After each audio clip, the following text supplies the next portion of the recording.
Hello everyone, this is John from Western Maine Defensive Tactics. It's time to get your tools ready, guys. If you haven't been in this process, or even if you have, I bet there's some tools that you've neglected. And like I've said before, we all have our firearms, we all have ammo, we all have magazines. And if you're not, if you don't, you're probably feverishly getting weapons and ammunition. That's fine. And everybody focuses on that. So it's one of those things that I've had everything I need for years. Do I have everything I want? Do I have everything exactly the way it should be ideally in my mind? No. But practically, I have everything I'm going to need to do anything in a realistic fashion. But anyway, I started working on my chainsaw with the same mindset. This is my Husqvarna 357 XP. I've had this saw for quite a while now. I don't remember when I bought it. I bought it when my son was young. So I've had it 10, 15 years, something like that. And this has been a pretty good saw. I will tell you, I've had a couple of problems with it, and they're due to operator error. I've had to replace basically what we call with motorcycles as a top end. The piston and the cylinder, or at least the piston, on 2 occasions with this saw. And this saw actually, when I think about the people I know who use chainsaws for a living, this has comparatively low hours, and it's had 2 top ends in it. And the first time it had no compression. I didn't dive into it myself. I took it to the shop, and they're like, "Oh yeah, you need a piston in the cylinder."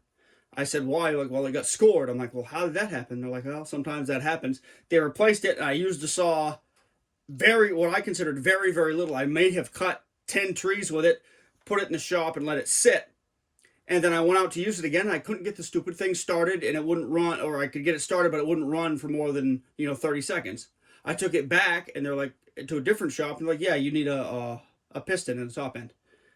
And I said, "Wait a second, this is the second time around with this." And they're like, "Well, sometimes what happens is carbon deposits from the muffler or the exhaust manifold on the head, I guess, or the cylinder, get inhaled back into the cylinder, and they provide grit so you can score the cylinder." So after that, I decided I was going to learn a bit more about my chainsaw, because for the longest time I said, "You know what, I'm going to get rid of this and I'm going to get a Stihl." Well, realistically, if I sold this, it would be at a very terrible loss, because with the 2 piston replacements, I've got so much money in this saw.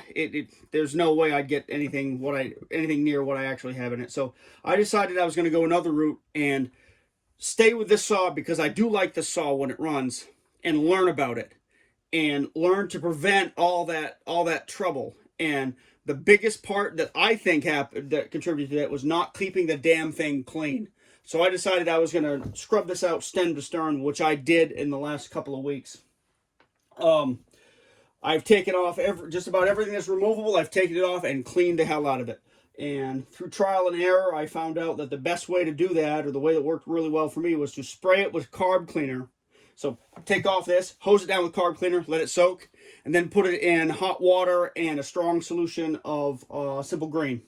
And then you could just take a brush, or a lot of times just your hand, and just brush all that accumulated bar and chain oil and sawdust and grit and all the stuff that gets into a chainsaw during use. You can just brush it right off, and it's no problem. And it's nice and clean. And truthfully, in years past, like when I was growing up on the farm, I didn't see anybody take care of their chainsaw besides putting gas and oil in it and sharpening it, and maybe putting a new chain on it. I never saw anybody clean an air filter or change a fuel filter. And I'm like, that's fine, but I'm going to take care of this like I would one of my bikes, because I want this saw, when I pick it up to grab it to cut a tree out of the road or whatever, or to go slay some firewood, I want this saw trouble-free, and on the first or second pull I want it to crank over, and that's how it is now. What my point is take the opportunity now to get your tools squared away, not just your chainsaw, everything.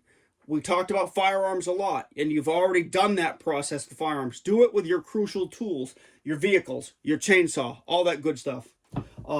Because if we have an economic collapse in this country, or a financial collapse, up here, people are going to burn a lot of firewood because I don't think the petroleum products are going to be, I think they'll be available, but I think they're going to get very expensive. So the wood stove is going to come back to the fore as the primary heating element, but it already is in my area anyway. A lot of people burn wood, but a lot of people also get their wood cut, split, and delivered, so they don't really have to have a chainsaw. So I've got a chainsaw. It's a good professional level saw, and I know real well how to take care of it now.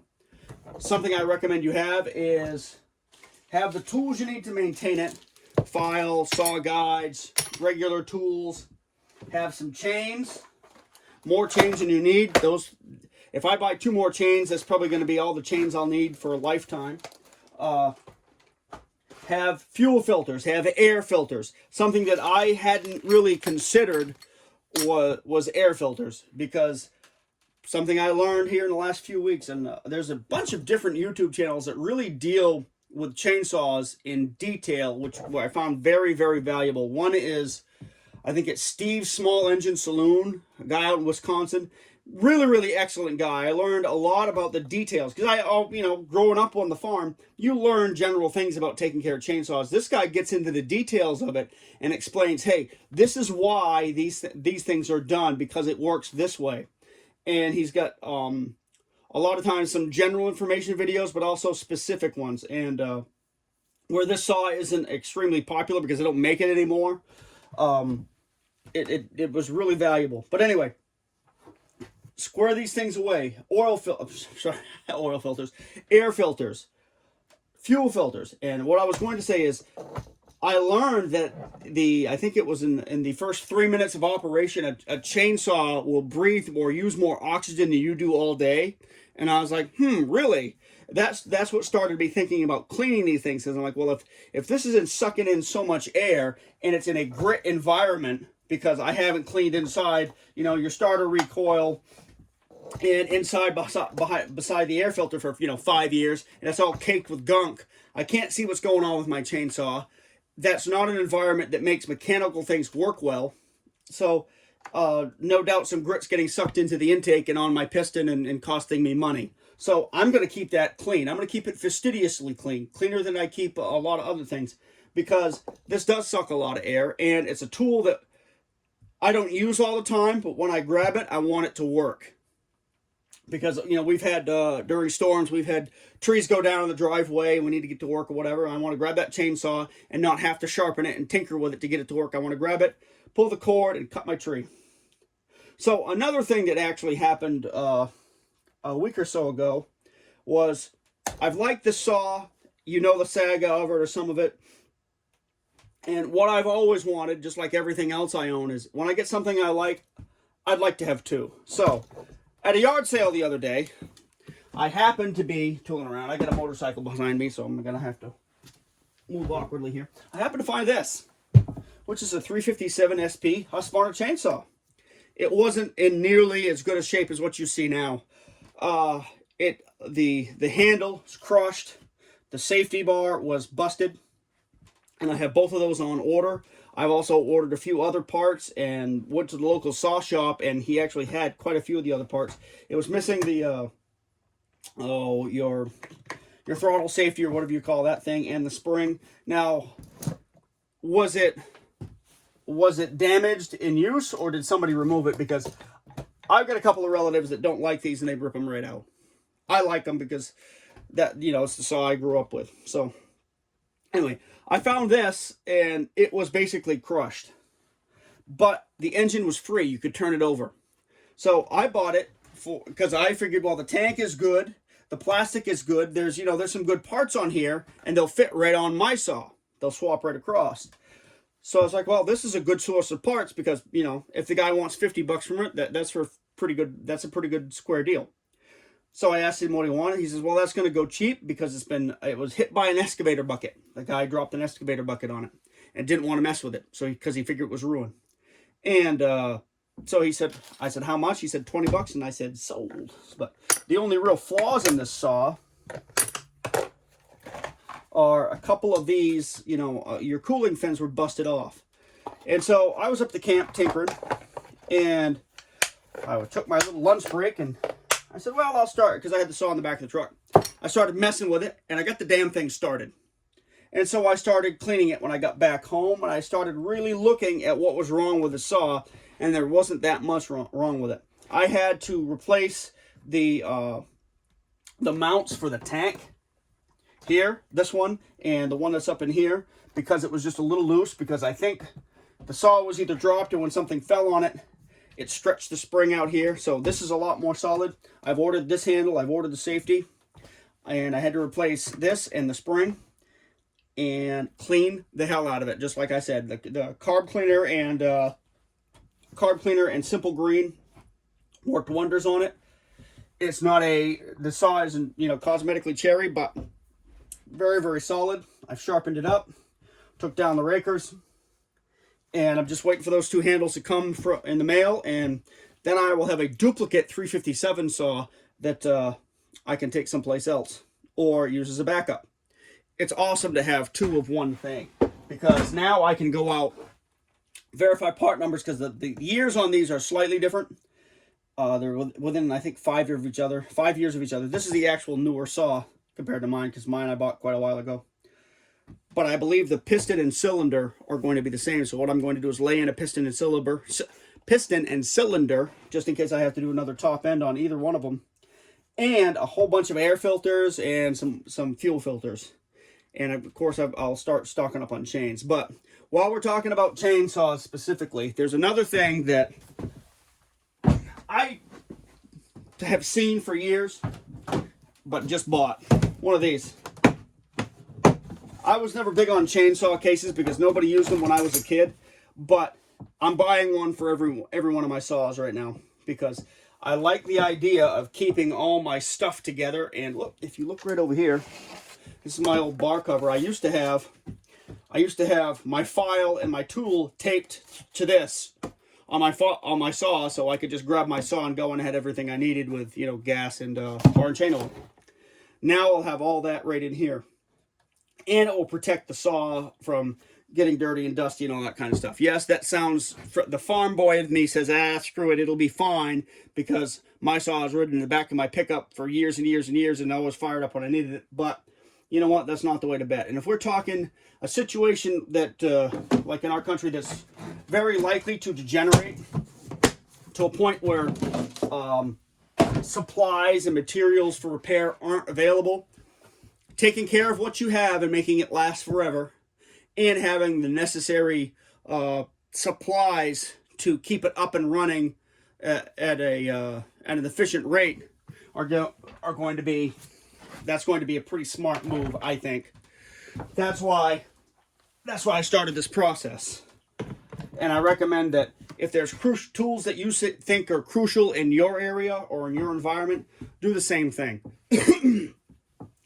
And what I spent on this, I'm probably going to have about $120 into this saw altogether, and have basically a $750 saw for about $120, which is a good trade. I've got, let's say for $200, you take $200 and you buy an extra tool, a file guide, a box of files, 5 chains, a couple of gallons of bar and chain oil, both summer and winter, and some mixing oil. $200, that'll buy you about everything you need for quite a while. Maybe not a lifetime, but a damn long time, and hopefully by the time that you run out of stuff, you run out of bar and chain oil, that the supply system will actually have recovered, and you'll be able to buy some more. But at the same time, it's not going to get cheaper. Nothing is going to get cheaper. That's why because I bought chains for $20, and I had one on the shop wall, and I think I hung it up there, and I paid $11 for it. This, of course, several years ago, but now they're $20, and I don't care, because $20 isn't what $20 used to be. And if I can get something useful for a sawbuck hanging on the wall, I'm going to do it. I'm getting less and less reluctant to spend money these days, because inflation is happening, and I'd rather have something than nothing. and I want something useful. And while the supply system is reasonably intact right now, my gut feeling tells me it's going to get a little worse as things go on. But I'm going to get what I really need right now. Tires for the vehicles and things like that. If you need work done and you need work done, get it done. In regards to that, what about your health? When's the last time you went in and get a physical? Particularly you guys that are, let's say 45 or older. Because I'm pushing 50 pretty hard right now. And am I in decent shape for my age? Yeah, pretty much. I'm a little fatter than I need to be, but I'm in decent shape for my age because I'm still pretty active. But is my body telling me that I'm no longer 25? Oh, yes. Oh, yes. I've got a fallen arch. I've got an ingrown toe. That sounds stupid, but really, that has really messed up my mobility all summer because I do what I always do. I try to deal with it myself and get through it. And then I get to the point where, like, you know what? You dipshit. You have health insurance. Go use it. I should have done that early on. But my generation, I don't, the way I was raised, you don't run to the doctor for every little thing because your body will heal itself. But at the same time, you've got to be smart. So go out and get a physical. Get your teeth looked out because get your teeth looked at because if you need any dental work, get it done now. Even if you have to pay out of pocket for it, because let me tell you, you don't want, an abscessed tooth or some kind of infected tooth or needing a tooth pulled post shit hits the fan. Yes, you can probably still get it done depending on where you're at, but it's going to be a hell of a lot easier and more comfortable for you and smarter to do it now. Get your eyes checked. Get any health problems that you need to deal with. Deal with it now. And that includes diet and exercise. You don't need to be a triathlete, but you know what? If you are, great. Get out and get active. Get doing things. Even if the world does not swirl the crapper like we all think it's going to, all that's going to do is improve your life. Work on your fitness. Your most important tool is your body. Keep that in shape. Keep that ready to go. Change your air filter. Change your fuel filter. Keep them healthy. If you know what that means, that's good. Your kidneys and your lungs. The most important muscle in your body is your heart. You need to have that strong. But anyway, I digress. Get your tools squared away, whatever those tools are, and get off the firearms thing. I love my guns more than anybody else, as well as my cutlery and all that good stuff. But I've spent the most of my life squaring that stuff away, and you need to diversify. Now, a lot of people would be, and I understand this, afraid to dive into an $800 chainsaw and start ripping parts off and messing with it. Don't be. These days, this is why you do this now, because these days we have the internet, we have YouTube. There's a video on every damn saw out there, so if you screw something up or you want to learn how to disassemble it, you can. The only saw I have that I haven't been able to find a YouTube on is my John Sered 2050. Where is that? Hold on one second. I've got a motorcycle here in the shop, so I can't exactly get around. And something else you'll find happens. This is my John Sered. This is my sister's. Yeah, and if your sister has a chainsaw, you might be a farm boy. But anyway, this is my John Sered 2050. I bought this almost 20 years ago now, if not 20 years ago. This has been sitting since I bought the Husky. And it's been sitting. So I thought, I considered just, selling this for $20 or whatever. And I said, you know what? Nah, I'm becoming a chainsaw guru. I tore everything off this yesterday. I cleaned everything up. Popped the top cover off. Changed the spark plug. That's another thing to have is spark plugs. I bought 4 the other day, and I've used them on various saws already, so I need to restock my spark plugs. Changed the spark plug, cleaned out the air filter, cleaned all the crud off it, because I used this saw extensively when I cleaned my range in my house lot years and years ago. That's why I know I've had this saw for a while. And put a little gas in. I tried starting fluid, that worked a little bit. Then I put a little gas down the cylinder, put the plug back in, hooked it up, and I got it started. And put a little seafoam in the tank with some fresh gas and let it run. And I just let it sit outside and idle for 15-20 minutes. And now this thing's a 2-tug saw and it runs. Excellent little resource. I like having a smaller saw like this for doing limbing and stuff like that. But even if you can find an older saw, hey, there's still $20 and $50 used chainsaws out there. If you know what to look for, and get on Steve Small Engine Saloon. He has a good video on how to buy a used chainsaw. Really good advice there. Don't be afraid to tap into these, because this saw here, I get saws everywhere here. The 3 of them are mine. This is my sister's saw. I tore this apart the other day. And when I mean tore this apart, I tore this saw apart. I was into the saw as deep as I'd been into any, because I pulled the tank and the handle off, pulled everything off it. I pulled the top end and to see what was going on with the piston, because the thing would not tug over real well. I put some Marvel Mystery Oil to it because it was frozen, and I got it unfrozen, pulled the piston cylinder out, cleaned those up, and then reassembled it and got it running again. Changed the spark plug, the air filter, the fuel filter, fresh fuel, and did some tugging on it, and gave this a seafoam treatment. There's another thing with this saw, probably in the cleaning, or actually, I bet because of the cleaning, this thing was caked with crap. This is probably the dirtiest saw that I've seen. Caked with crap, years and years and years worth of crap. Because I've cleaned everything now the saw wants to run away. You start it up and it does not idle. It just goes right into full bore mode. And I need to adjust the carbs, and those take specific Husqvarna tools, and I'm going to buy a set of those online so I can tweak those carbs, and this saw will be good to go. Also needs a new chain because this one's kind of getting down to the nubs. But like I said, don't be afraid to get into things, because if you do this now when society is still functioning, you'll have YouTube videos available to guide you if you need them.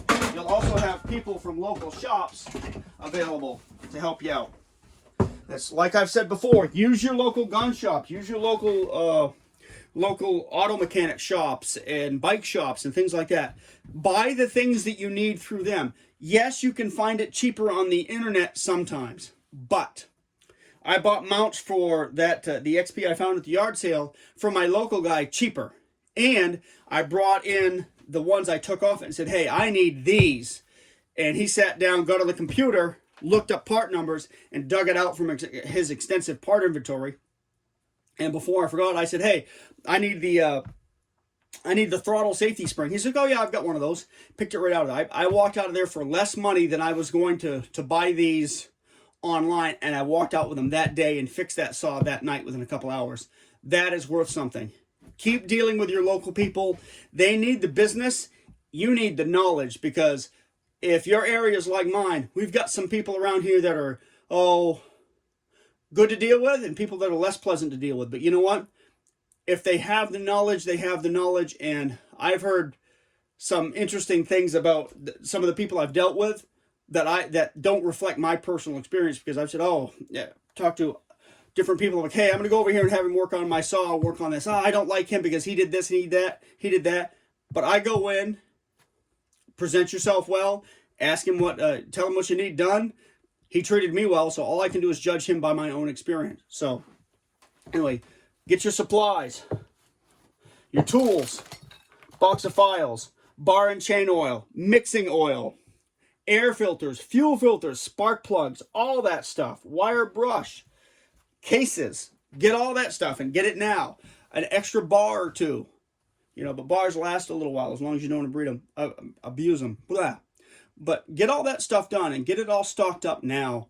And it's one less thing you've got to worry about, one less headache. And I got to tell you, having done this process over the last couple of weeks and not really having messed with chainsaws a whole lot before, as far as, the extent that I've, had these things apart, I've learned a lot, and it's been satisfying and fun. Giving me something physical and mental to work on, and now I have a technical skill where I think I can pick up just about any chainsaw and at least have a decent chance of getting this thing to run. But the single most important thing, I think, is just keeping the damn things clean. Cleaner than you think it needs to be. You can get it clean enough to run out on the wood lot, but when you get it home, I mean, I wouldn't power spray it because you'd probably knock some things loose, but give that thing a nice flushing. Get it clean, and you'll prevent a lot of problems. Keep that air filter clean. Keep your fuel filters clean. Keep good non-ethanol gas in them. That's a big thing. That ethanol gas really messes up these small engines. And when you store them in the winter, use True Fuel or non-ethanol, just like you do a motorcycle or something like that. Anyway, I know I've prattled on for quite a while here and told you things you already know, but sometimes we need a kick in the ass. Look to your fitness and look to the fitness of your tools. And remember, your body is your primary tool. So get working on that. All right, guys, take care.